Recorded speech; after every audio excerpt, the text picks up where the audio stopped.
அகர முதல எழுத்தெல்லாம் ஆதி பகவன் முதற்றே உலகு. பேரன்பு சான்ற பெரியோர்களே, தாய்மார்களே, ஆன்மீக அன்பர்களே, இதிகாச நேயர்களே, இலக்கிய பிரியர்களே, கவிதை நேயர்களே, ஜோதிட ஆர்வலர்களே, உங்கள் அத்தனை பேருக்கும் முனுகை ராமச்சந்திரனின் முதன்மையான வணக்கம். இன்றைய தினத்திலே ஜோதிடத்திலே இருந்து ஒரு பதிவினை பார்க்க போகிறோம். அதாவது ஒரு யோகத்தை பற்றி பார்க்க போகிறோம். அதாவது தர்ம கர்மாதிபதி யோகம் என்று சொன்னால் என்ன என்பதை பற்றி பார்க்க போகிறோம்.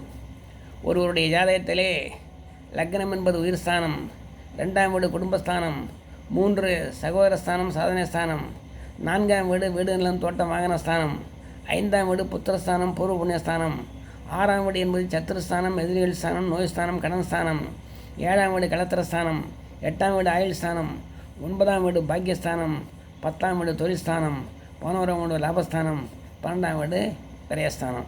இதில் பார்த்தோம்னா 9ஆம் வீடு என்பது தர்ம நெறிகளை பற்றி குறிப்பிடுவது, 10ஆம் வீடு என்பது கர்ம நெறிகளை பற்றி குறிப்பிடுவது. கர்மம் என்று சொன்னால் தொழில் செயல் என்று பெயர்.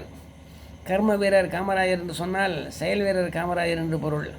அதே போல் 9ஆம் வீடு தர்ம வீடு என்பார்கள், 10ஆம் வீட்டை கர்ம வீடு என்பார்கள். ஆக 9ஆம் வீட்டோனும் 10ஆம் வீட்டோனும் ஒரே வீட்டில் இருந்தால் அந்த தர்ம கர்மாதிபதி யோகம் என்று சொல்லக்கூடிய யோகம் வருகிறது என்று சொல்வார்கள்.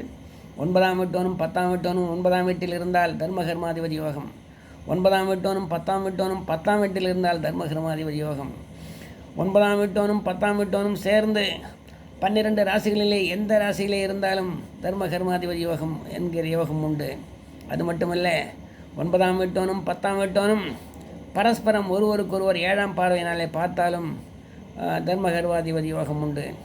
அது மட்டுமல்ல, 9ஆம் வீட்டோனும் 10ஆம் வீட்டோனும் பரிவர்த்தனை பெற்றிருந்தால், ஒருவர் வீட்டிலே மற்றொருவர் பரிவர்த்தனை பெற்றிருந்தால் அப்போதும் தர்ம கர்மாதிபதி யோகம் என்று சொல்லக்கூடிய யோகம் ஏற்படுகிறது. அது மட்டுமல்ல, 9ஆம் வீட்டோனும் 10ஆம் வீட்டோனும் ராசியிலும் அம்சத்திலும் ஒரே வீட்டிலே இருந்தால் அப்பொழுதும் தர்ம கர்மாதிபதி யோகம் என்று சொல்லக்கூடிய யோகம் உருவாகிறது. ஆக இந்த தர்ம கர்மாதிபதி என்று சொல்லக்கூடிய யோகத்தை பெற்றவர்கள் மிகச்சிறந்த புண்ணிய காரியங்களில் ஈடுபடுவார்கள். ஆகவே அதாவது இந்த 9ஆம் வீட்டோனும் 10ஆம் வீட்டோனும் ஒன்றாக சேர்ந்து இருப்பதனால் ஏற்படக்கூடிய இந்த தர்ம கர்மாதிபதி யோகத்தினாலே வரக்கூடிய பலன்கள் என்னென்னு சொன்னால், 9ஆம் வீடு புண்ணியஸ்தானம், 9ஆம் வீடு பாக்கியஸ்தானம், 9ஆம் வீடு தந்தைஸ்தானம் என்றெல்லாம் சொல்லுவார்கள். ஆக அந்த 9ஆம் வீட்டுக்கு அதிபதி பரிவர்த்தனை பெற்றால், ஆட்சியோ அல்லது உச்சம் பெற்றால், 9ஆம் வீட்டோனோடு 10ஆம் வீட்டோனும் சேர்ந்திருந்தால் தந்தைக்கு நிறைய நற்பலன்கள் உண்டு. ஜாதகர் புண்ணிய காரியங்களிலே ஈடுபடுவார். அது மட்டுமல்ல, தான தர்மங்கள் செய்யுங்களிலே வல்லவராக இருப்பார். அது மட்டுமல்ல, கோயில் திருப்பணிகளிலே ஈடுபடுவதிலேயும் ஆர்வத்தை செலுத்துவார். அதே போல் அந்த 9ஆம் வீட்டோனும் 10ஆம் வீட்டோனும் சேர்ந்து இருக்கிற ஒரு சூழ்நிலை ஒருவருக்கு ஏற்பட்டு அந்த தர்ம கர்மாதிபதி யோகம் ஏற்பட்டால் அவர் செயல் வீரராக விளங்குவார். எந்த துறையிலே ஈடுபட்டாலும், எந்த தொழிலிலே செய்தாலும், எந்த தொழிலிலே ஈடுபட்டாலும் அந்த தொழிலிலே மிகப்பெரிய சாதனையாளராக சாதித்து காட்டுவார். எதையும் சாதிக்கக்கூடிய திறமை பெற்றவராக விளங்குவார். ஆகவே அந்த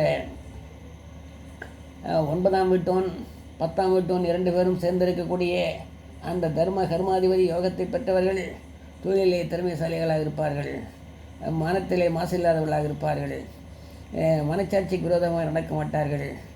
தன்னெஞ்சை அறிவது பொய்யற்க பொய்த்தபின் தன்னெஞ்சை தன்னை சுடும் என்று சொல்லுவாரே திருவள்ளுவர். அதே போல் எந்த விதமான மனச்சாட்சிக்கு விரோதமான செயல்களையும் செய்ய மாட்டார்கள், எந்த விதமான பேச்சுகளையும் பேச மாட்டார்கள், அறவழியில் நடப்பார்கள். அது மட்டுமல்ல, எந்த தொழிலிலும் வெற்றிகரமாக பிரகாசிப்பார்கள். தொழில் அதிபராக ஆகக்கூடிய வாய்ப்புகளும் அவர்களுக்கு உண்டு. சொன்னதை செய்யும் செயல் வீரராக விளங்குவார்கள்.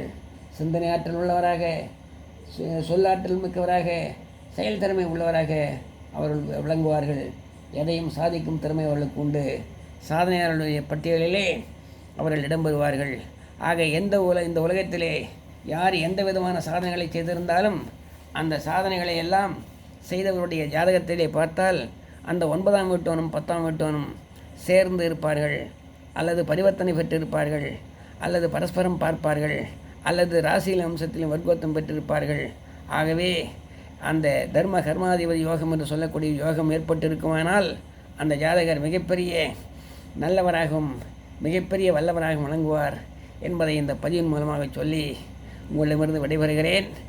உங்களுக்கெல்லாம் ஒரு சிறிய வேண்டுகோள், என்னுடைய பதிவுகள் அடிக்கடி உங்களிடத்திலே வந்து சேர்வதற்காக ராமச்சந்திரன் முருகை என்கிற இந்த யூடியூப் சேனலை சப்ஸ்கிரைப் செய்து லைக் செய்து ஷேர் செய்யும்படி உங்கள் அத்தனை பேரையும் கேட்டுக்கொள்கிறேன். இந்த பதிவினை கேட்டுக்கொண்டிருக்கக்கூடிய ஒவ்வொரு முறையும் கேட்கக்கூடிய அத்தனை பேருக்கும் என்னுடைய நல்வாழ்த்துக்களையும் பாராட்டுக்களையும் தெரிவித்துக் கொள்கிறேன். வாழ்க வளமுடன் நலமுடன். நன்றி, வணக்கம்.